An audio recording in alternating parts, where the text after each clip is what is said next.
Hello, everybody, and welcome to the finale, the episode 6 of the CanUSA Olympics show. I'm Robert Tomlinson. I am Joey Langdon.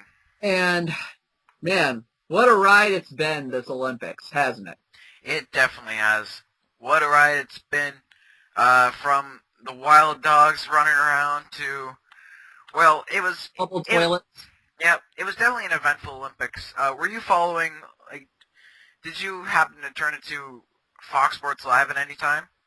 No, but I did see, some of those, hilarious clips. Yeah. I saw the one where they were, outside the boundaries of the stadiums. Yeah. I saw the one where where they were trying to find a replacement for Jay. Yeah. Yeah. And then... Those are hilarious, because I know they were posted on the Awful Announcing blog.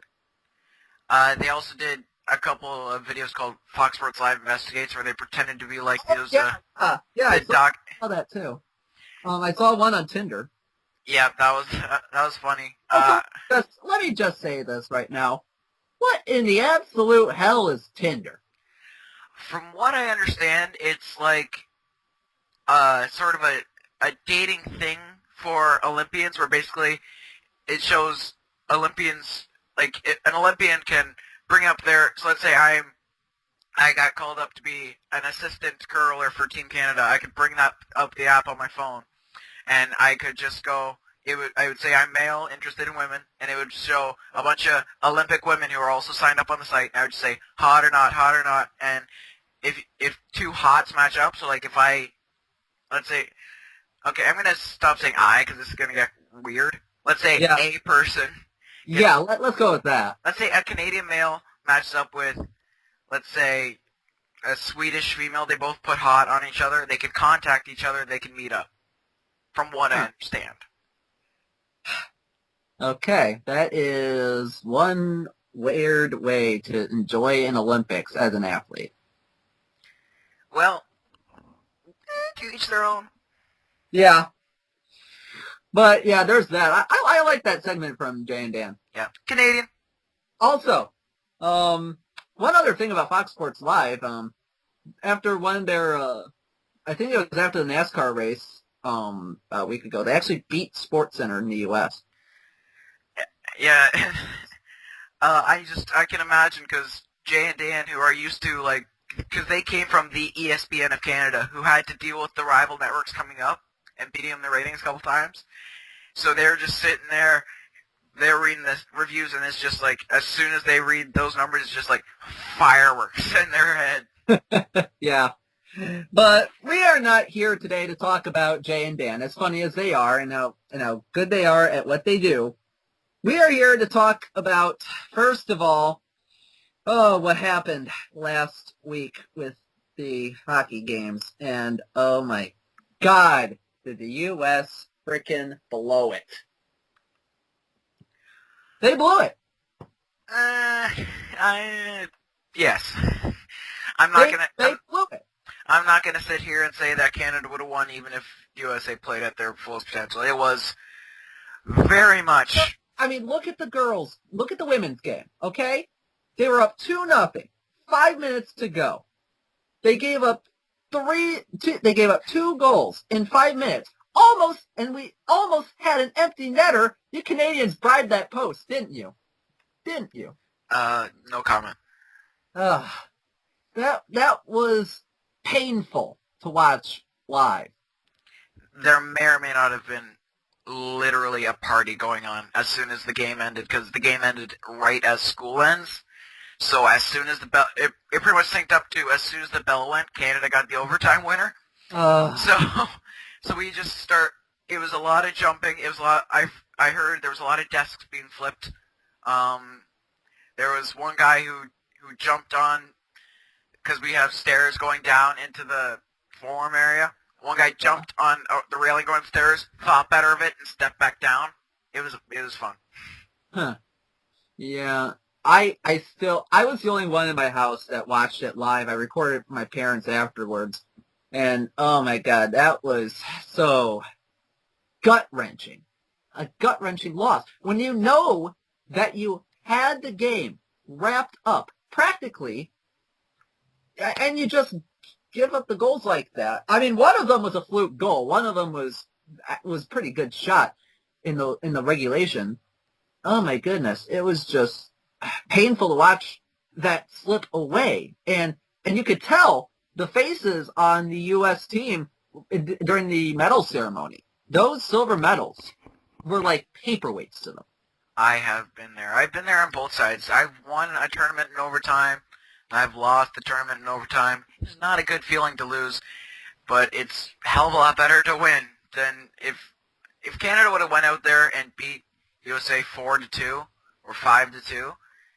It would still have been awesome, but I tell you, it feels a lot better to win in overtime just because it's a lot of elation. And like if you see the reaction videos to the men's game compared to the women's game, the women's game is just a lot of celebration, and the men's game is a lot of clapping and cheering. It's definitely a difference. Yeah. But yeah, I know a few Red Wings fans I follow on Twitter. They compared this game to a lot of the Red Wings games this year. Is that a fair comparison? To the Canadians or to the Americans? To the Americans. I'd say both teams definitely played. They definitely learned some things. I think the Canadians had their own style. They didn't really take from any team. I saw they did play the wing lock on a couple occasions. I don't know how the Americans couldn't defend that though. But it was definitely, yeah, I could see it. Okay. Yeah. But either way, but I think that the women's game was a little bit more painful of a loss since it was the gold medal game than the men's semifinal game with the U.S. and Canada. Yeah, I can see that. Yeah, and the U.S. lost that one 1-0.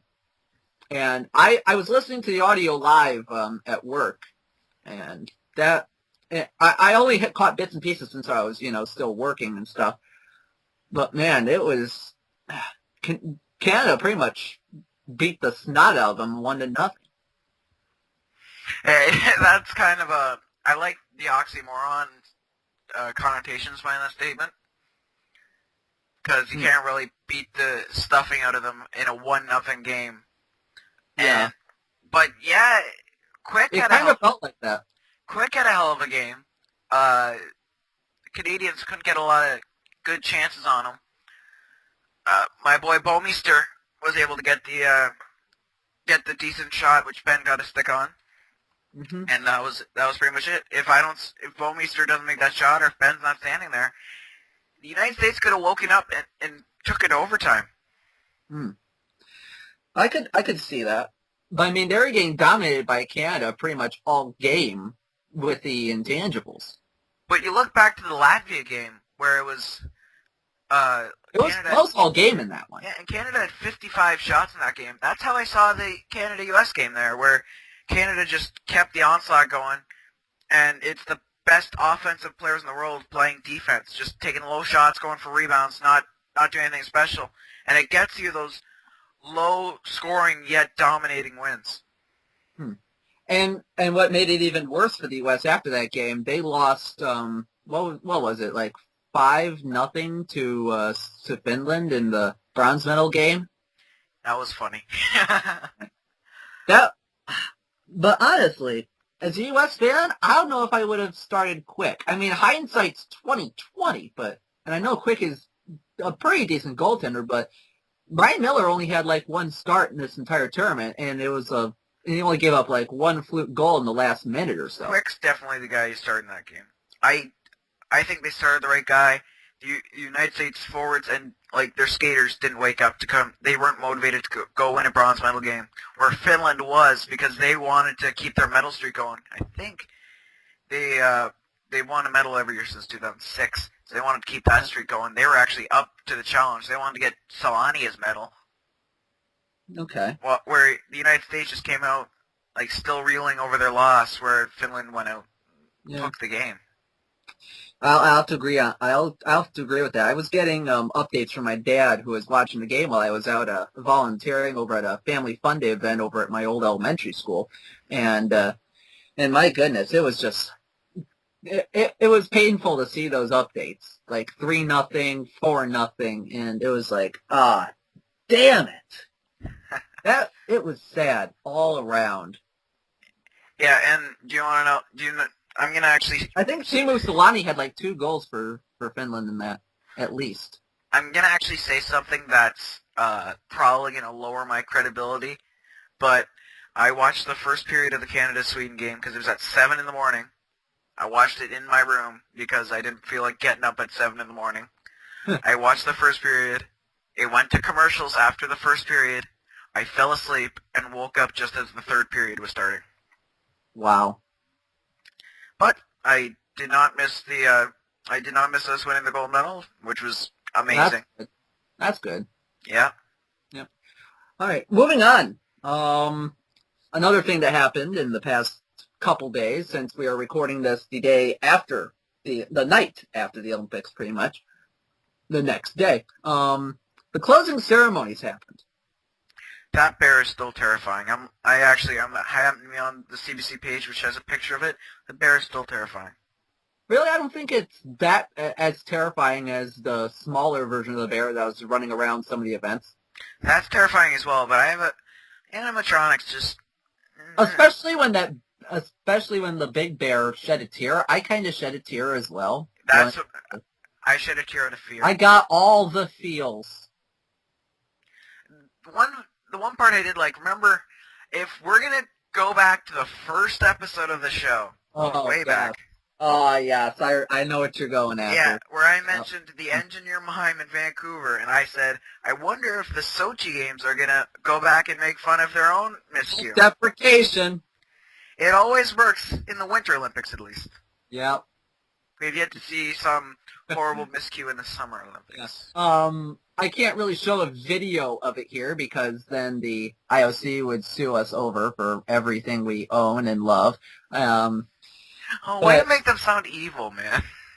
Well, I know how YouTube and copyrights are. Just throw up a picture of the thing. You're able to throw up a picture of the other thing, you can throw up a picture of this thing. What's better is a GIF. Yeah, I think that's what the Young Turks are doing. That's how they're getting away with it. They're showing GIFs of the action instead of video. Yeah. Basically, what we're talking about here is there was a dance routine at the beginning of the closing ceremonies, and at one point they formed the Olympic rings, and you know how that they had that one ring malfunction in the opening ceremonies? Well, they had that in there for a few seconds, and then after those few seconds, it opened up. And there you had it. There's the Olympic rings right there. Yeah. And I was just thinking back to what I just said. You were able to do the other thing with the thing. Put up this thing with the thing. But I'm not gonna mouth with that. But anyway, what was your favorite part from the closing ceremonies? Something I thought was really cool. I'm not sure how long it was on the screen for. I think it was only on for a little bit. But I saw it showed the Moscow games from 1980, I think, and they put in their mascots like the bear and the rabbit and whatever, and it showed them in the Olympic Stadium in Moscow, with green screened around the actual stadium, during the closing ceremonies, and it showed the bear and the rabbit and whatever. I think it was in a hot air balloon going outside the stadium, and then that's when the animatronics came in, and I thought that was really cool. I remember that as the bear floating away from the stadium. I couldn't really remember too much of it, but yeah, I did remember the floating up, and then that's when the animatronics came in. And that's when the feelings started. That's when the feels started. It looked really cool. My goodness, I felt for that bear. I didn't want the Olympic flame to go out as much as he did. I think the bear wanted that flame to go out. He was crying because he didn't get to do it again. Aw. That bear. It's sad to see it go, man. But he did it. I know, but he had to. Are we really arguing the morals of a robotic bear? I don't know if we're arguing the morals of an animatronic bear. It's just so sad. But anyway, With a closing ceremony comes the traditional passing of the Olympic flag over to the next host city of the Winter Olympics, which in 2018 will be Pyeongchang, South Korea. Yes, I brought up the stadiums right now. By the way, South Korean men's ice hockey, not as good as the Russian ice hockey. Do they even have a team in the tournament? They do, definitely. Hang on, I'll bring up the teams they play against every year in the World Championship. If you don't know how the International Ice Hockey Federation World Championships work, they have 4 divisions. No. Did they have a team in the Olympics? They didn't have one in the Olympics, but the host team qualifies one automatically. That's how Japan got one in '98. And Really? they, to give you an idea on who they play in the Olympics every year, I'll bring up South Korea right now. Okay, so if you don't know how the World Championships work, they have 4 divisions. Division 3 is the bottom of the barrel, like the teams that, like Luxembourg and Ireland. Those are 2 of the teams, and the United Arab Emirates. South Korea is in Division... here we are. They're in Division 1A, which means if they have a lucky season, they could play against Canada, Austria, Norway, all the teams that are in the Olympics this year. If they have a lucky season next year, they could play them before the Olympics. Last year, they played against Great Britain, Japan, Hungary, Italy, and Kazakhstan. Next year, they are expected to play against Ukraine, Slovenia, and Austria, oddly, because they got relegated. So Ukraine, Slovenia, Austria, Hungary, and Japan. And their record against... I'll bring up their highest place ever in the World Championships was 21st in the world.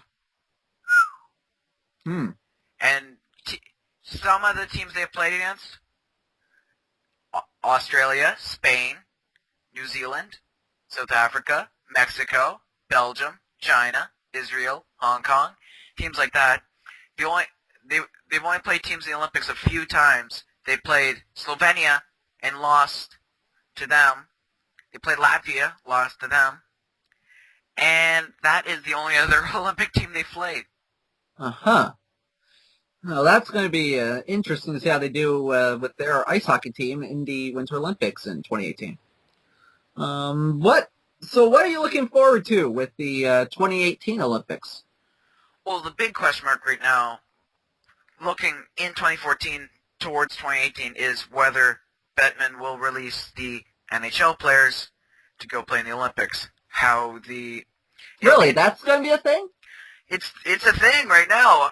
René Fasel, if you didn't see this, it was all over the news in Canada. René Fasel, the IIHF president, and Gary Bettman, the NHL commissioner, were having a joint press conference, and someone asked, something along the lines of, what is the biggest thing about having about the players being in the Olympics?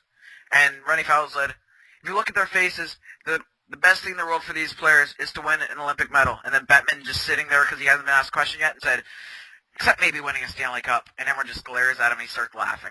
And Fasel doesn't really like Bettman, and Bettman doesn't like Fasel, and Bettman is looking for any excuse to say, he's saying the injuries. Then again, who outside of the owners actually likes Gary Bettman?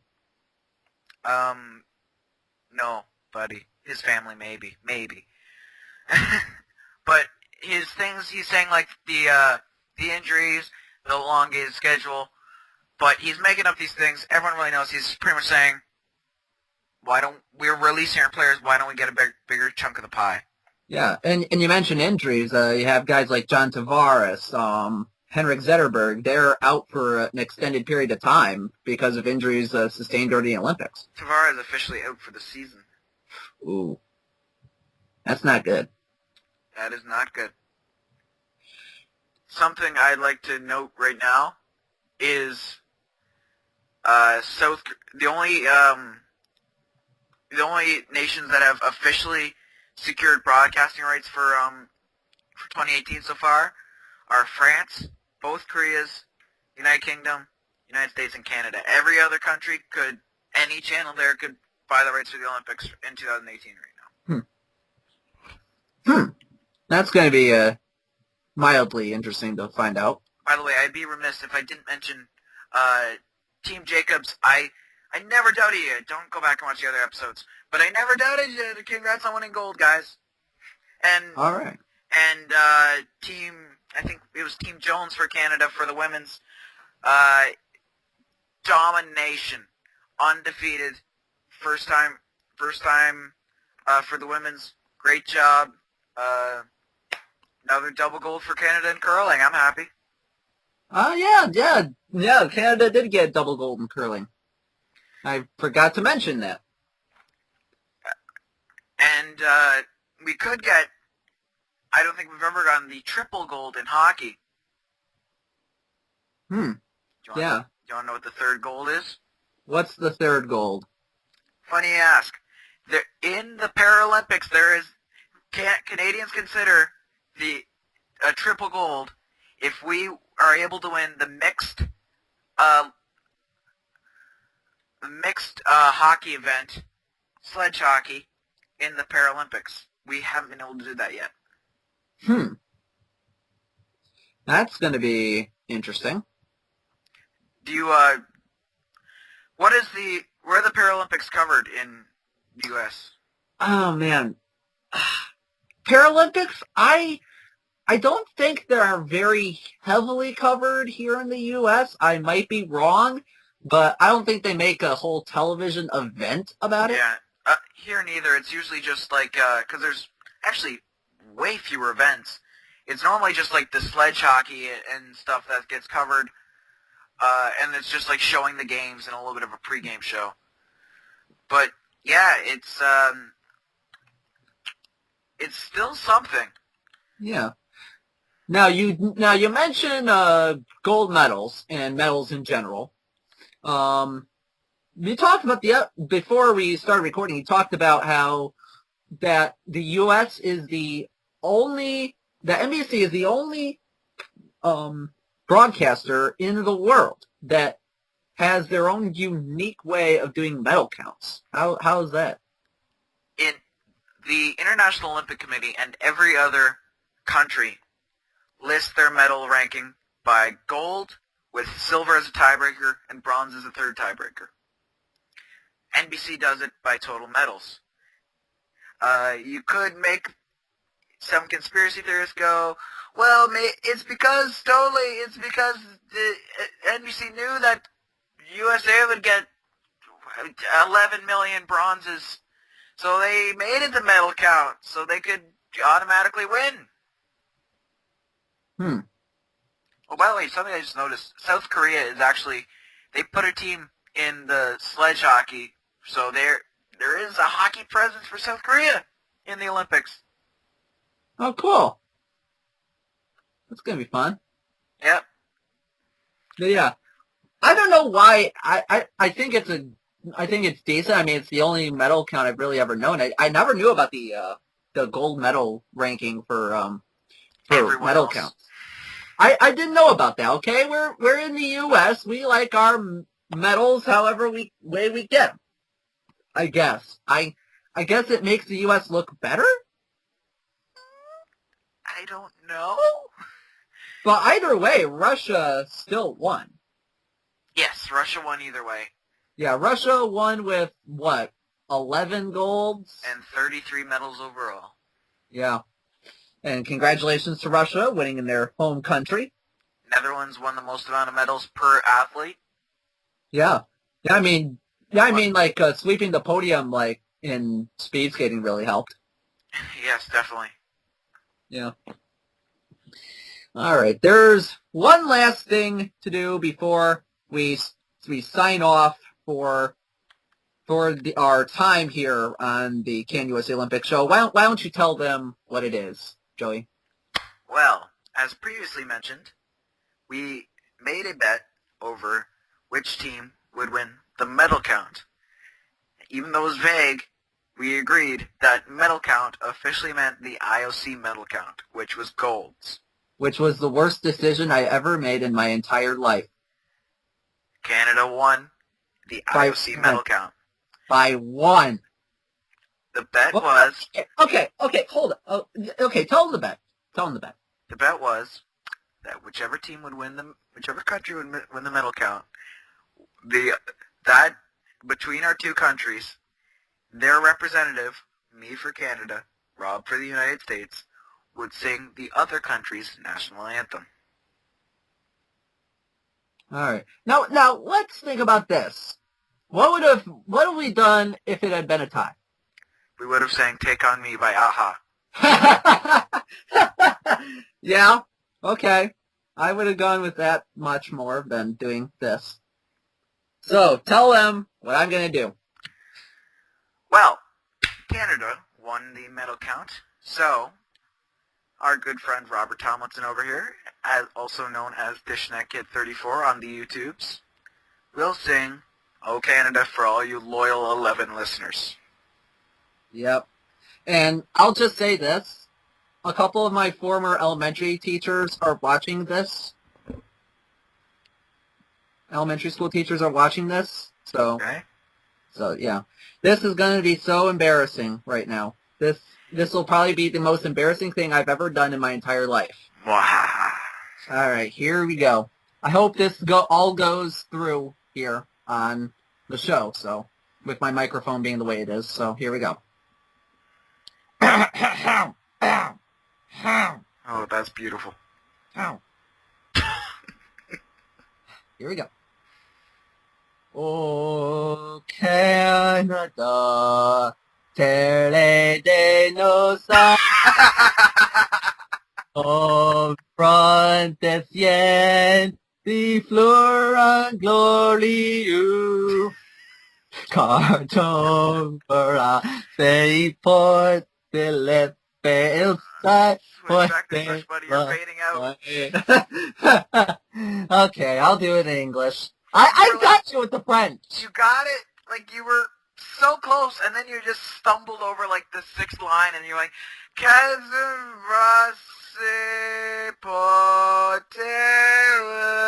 like, you had the words, you just messed up. I know. I have them right in front of me. I'm not good with French, man. Oh, you have it in front of you. I thought you were just reciting it from memory. I had it in front of me. I don't know. Cheater. Sorry. Okay. Here we go.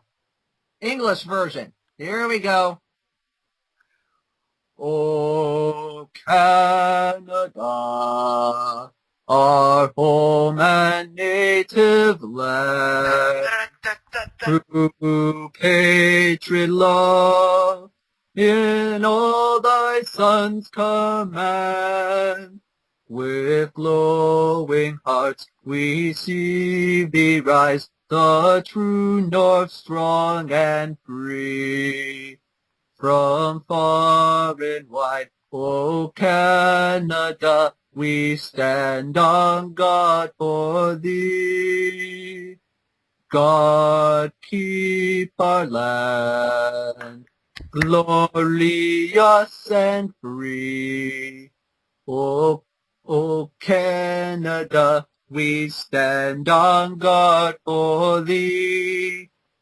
O Canada, we stand on guard for thee. You messed up just a little bit. Yeah, I know I did. Let me have this. The best part was, I don't know if you've seen this, but when the CFL tried to expand into the United States, they had a team in Las Vegas, and there was a lounge singer who came out and sang the national anthem for the season opener, and he had the lyrics in front of him, but he didn't know the rhythm, so he just sang "O Tannenbaum" with the "O Canada" lyrics, and it sounded awful. And for a second, you drifted into that, and I was like, oh no, don't do it. I wasn't going to, man, okay? I was trying to do this from memory, without any backing tracks. So, let me have this one, okay? But you gotta admit, I did a pretty good job. Yeah, you did a pretty good job. Okay. And you know what? since we're coming to the end of the show, and I know it's very sad for all you loyal 11 listeners, probably 6 Canadian and 5 American, just because we're yeah.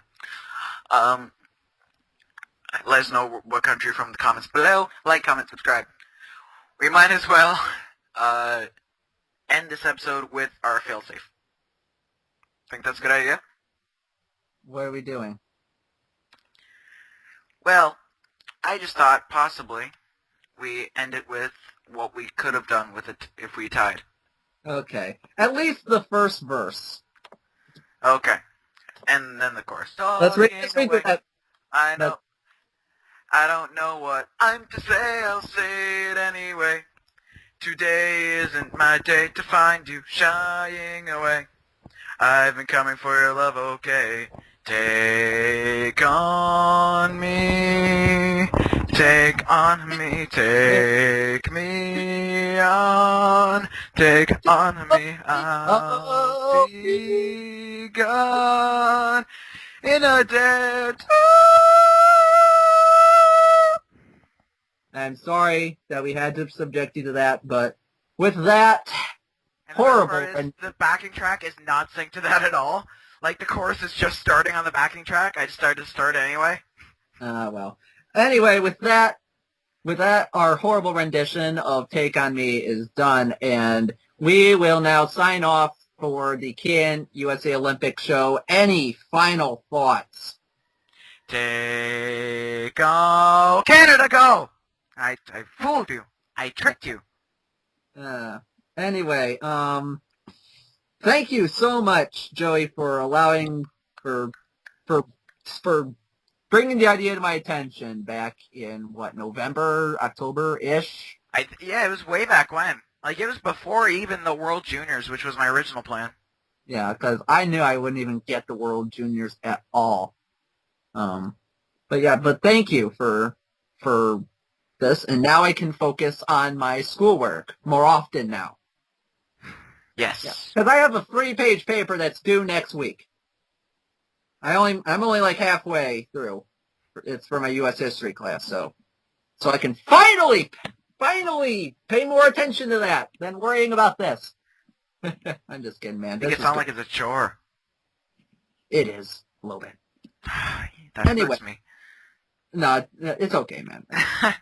But anyway, thank you for the people who jumped on the crazy train with us. See, I'm burning out more references by the second. Thank you for people who... Hello, everybody. Thank you for the people who stayed with the insanity with us. It means a lot, the 11 of you. It means a lot that at least some people are listening to us ramble on about nothing. Right. So, thank you so much again. Rob, you might as well take us out with your final thought. Thank you so much for everything, everybody. We hope to do this again sometime. We'll have to see what happens, and also I hope my Wii is component cables get here soon, because my Wii is so acting up right now.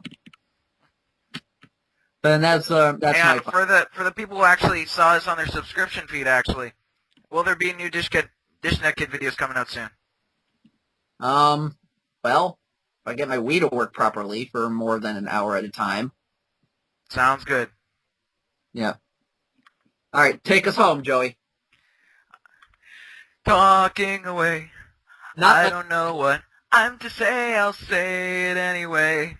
Today isn't my day to find you shying away. Olympic show. I've been coming for your love, okay. Robert Tomlinson. I'm Joey Langdon. And we will see you We will see you in Rio. Hopefully.